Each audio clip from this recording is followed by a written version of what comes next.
Oi gente, tudo bem? Hoje eu vim contar um pouco mais detalhado sobre os problemas que eu tive nas minhas gestações.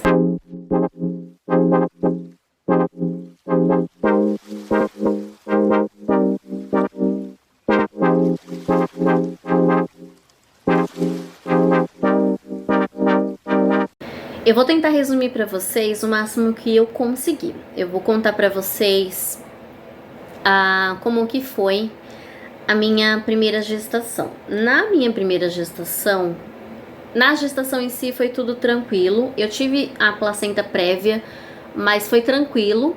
Eu consegui levar a gestação até o final. O problema que eu tive foi com a bebê, logo que ela nasceu. A Yasmin, quando ela nasceu com icterícia e era uma época muito fria. Como ela teve o amarelão, ela precisou passar logo em consulta e o médico pediatra que atendeu ela mandou ela rapidamente para o pronto-socorro porque ele falou que estava muito alta a icterícia dela. E a gente passou por momentos bem complicados porque estava muito frio e aí tinha que deixar o bebê totalmente pelado para fazer o banho de luz. Eu sofri demais, né, durante esse período. Eu briguei muito para que eles colocassem uns negócios para aquecer o bebê, a minha filha, né? Eu brigava bastante com os enfermeiros por conta desse ocorrido. Como ela ficou internada alguns dias, eu fiquei sozinha porque eu era a acompanhante dela, né? Ela que foi internada e eu era acompanhante, então eu não pude contar com ninguém ali para me ajudar. Eu tava com a minha cesárea muito recente e eu tinha que deitar e levantar toda hora para dar de mamar porque ela ficou lá fazendo o banho de luz. E fora que eles me fizeram ir até a área de alimentação para me comer no primeiro dia, porque eles não sabiam que eu tava de cesárea recente, então eu tive que descer para poder me alimentar e depois voltar. Então eu tive que fazer uma caminhada até o lugar de alimentação. E acabou que no final das contas, enquanto eu estava internada, a minha cesárea ela inflamou, no caso a neném estava inflamada, a minha cesárea inflamou demais. Já na minha segunda gestação, eu nem tive tempo de contar para minha supervisão que eu estava grávida. Eu ia trabalhar para ir contar para ela que eu estava grávida e eu comecei a sangrar. E aí eu já entrei em desespero, né? Porque isso nunca tinha acontecido. Até então, naquele momento não tinha acontecido. E eu fui pro pronto-socorro, eu estava desesperada, chorando e tudo mais. Foi onde eu descobri, lá no pronto-socorro, que eu tive um descolamento de placenta. E o descolamento de placenta, ele é um tanto grave, porque ele pode acontecer um aborto, né? E como ainda mais nessa fase, que o bebê é muito pequenininho, ele ainda está se fixando. Que o bebê é muito pequenininho, ele está se fixando, pode faltar oxigênio para o bebê e ele realmente, o aborto ele acontecer efetivamente, né? Eu sei que eu fui para casa nesse dia, ela já mandou fazer, o médico já mandou eu fazer repouso e a médica do pronto-socorro me passou alguns remédios. No caso, para segurar, eu tinha que fazer a introdução dos remédios para segurar o bebê, para não acontecesse esse aborto. E foram dias difíceis, porque eu tinha cólicas, eu tive muito medo de perder a minha filha. Foram momentos bem complicados para mim. Eu passei basicamente uns 7 dias de repouso, né, para que não tivesse um risco a vida do meu bebê. E aí eu voltei a trabalhar. Eu estava trabalhando normal, e aí eu fui pra pausa do trabalho. Quando eu fui no banheiro, novamente eu sangrei. Eu já entrei em pânico naquele momento, porque estava tudo bem, aparentemente, eu já estava bem. E novamente eu sangrei. E aí eu, desesperada, corri pro pronto-socorro de novo. No pronto-socorro, eles fizeram novamente um ultrassom, eles verificaram que de novo aconteceu um descolamento de placenta. O meu corpo, ele tentou de todas as formas rejeitar aquela gestação. Meu corpo, ele quis eliminar aquela gestação. Em parte, depois eu acabei pesquisando e fiquei sabendo que um fator que acaba acontecendo isso são os fatores do tipo sanguíneo, né? Por eu ser um fator e o meu esposo ser outro fator, isso interfere também na questão da gestação, de manter uma gestação até o final, né?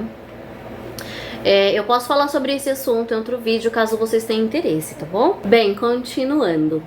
Nesse mesmo dia eu fui para casa, eles me pediram para ficar mais um período em repouso. Eles não quiseram me dar tantos dias para que evitasse a necessidade de me afastar, né?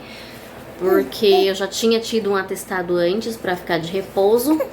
Mas aí eles me deram os dias, eu fiquei de repouso. Novamente eu tive que utilizar remédio para poder segurar a gestação.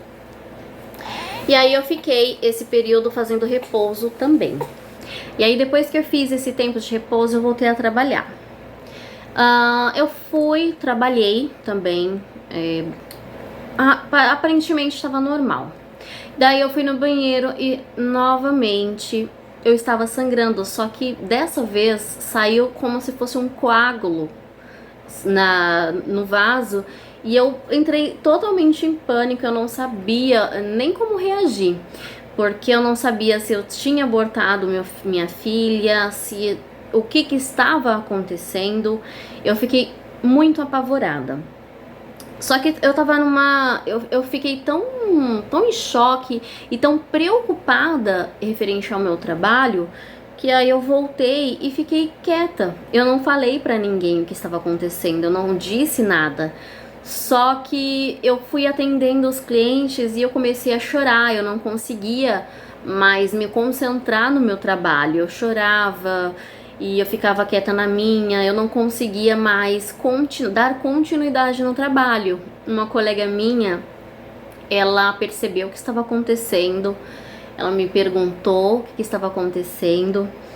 E aí ela disfarçadamente, ela foi no banheiro, depois ela voltou e falou com a minha supervisão, que rapidamente chegou até mim e acabou me dando uma bronca por eu não ter dito nada, por eu ter permanecido ali, sabendo que eu tive um sangramento e que eu precisava ir ao médico novamente.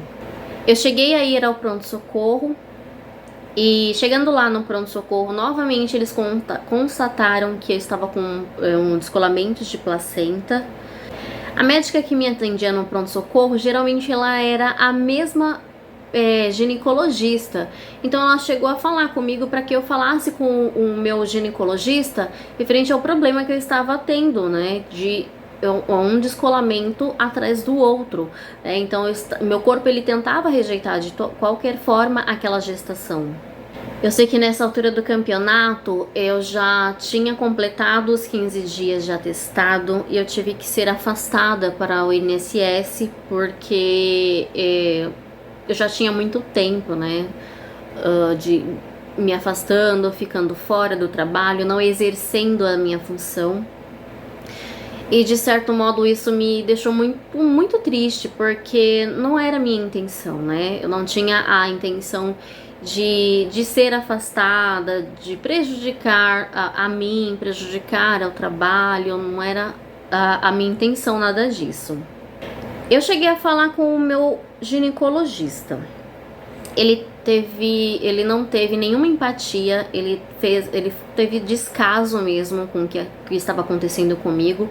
Me falou que estava tudo bem com a minha gestação, porque naquele momento que eu fiz a consulta estava tudo bem, que depois, um tempo depois que eu tive que me afastar, antes que eu fosse fazer a perícia do INSS, eu tive que ficar em casa. Aí depois eu voltei ao pronto-socorro para ver se estava tudo bem. Estava tudo bem, só que o meu médico que eu passava de rotina, ele ele não fez nenhum caso referente ao que estava acontecendo. A única coisa que ele virou pra mim e falou foi: se acontecer de novo, corre para pronto-socorro. Mais nada, ele não se importou, ele não tentou me dar uma carta de encaminhamento, ele não tentou me ajudar de nenhuma forma. Não sei o que ele poderia fazer, mas ele não tentou me auxiliar, me amparar naquele momento que eu estava em pânico, apavorada já.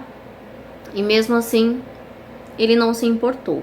Bem, eu sei que eu fui fazer a minha primeira perícia, eu já estava, se eu não me engano, eu estava com 6 meses de gestação, eu já estava com bastante tempo de gestação. Eu fiquei todo esse período de tempo, que foi bem logo no início, de uns 3 para 4 meses, eu fiquei desse período até o 6º mês de gestação praticamente, eu estava em casa. Eu tinha que ficar em casa aguardando, porque as datas elas demoram bastante, e aí eu ficava lá. E o grande problema nessa situação é que você não recebe porque você está afastado, e aí você depende dessa perícia para poder receber o seu salário. Então eu fiquei naquela situação de o que eu vou fazer da minha vida, né? E aí eu fui na perícia. Graças a Deus, a minha perícia, ela foi deferida, eu consegui receber o tempo que eu fiquei afastada, sem problema nenhum. E aí, eles me liberaram, como meus exames estavam normais, eles me liberaram para voltar ao trabalho. Eu voltei a trabalhar, mas eu não estava muito contente com isso, porque eu sentia que as coisas elas não estavam bem. Eu acho que eu já estava também deprimida, né? Naquela altura do campeonato, eu estava muito triste, com medo de qualquer coisa. O fato de sair de casa já estava me deixando com medo, né? Porque toda vez repetia aquele episódio, então aquilo já estava me deixando amedrontada. Fui trabalhar e aí novamente aconteceu. O problema é que, como repetiu o episódio, eu tive novamente um sangramento e eu tive que parar no pronto-socorro novamente. Não teve como dar aquele tempo dos 15 dias, porque eu estava afastada, então eu automaticamente voltei pro INSS. Eu falei novamente com o meu médico, pedi para que ele me ajudasse. Ele não se importou. Ele simplesmente falou que não tinha o que fazer.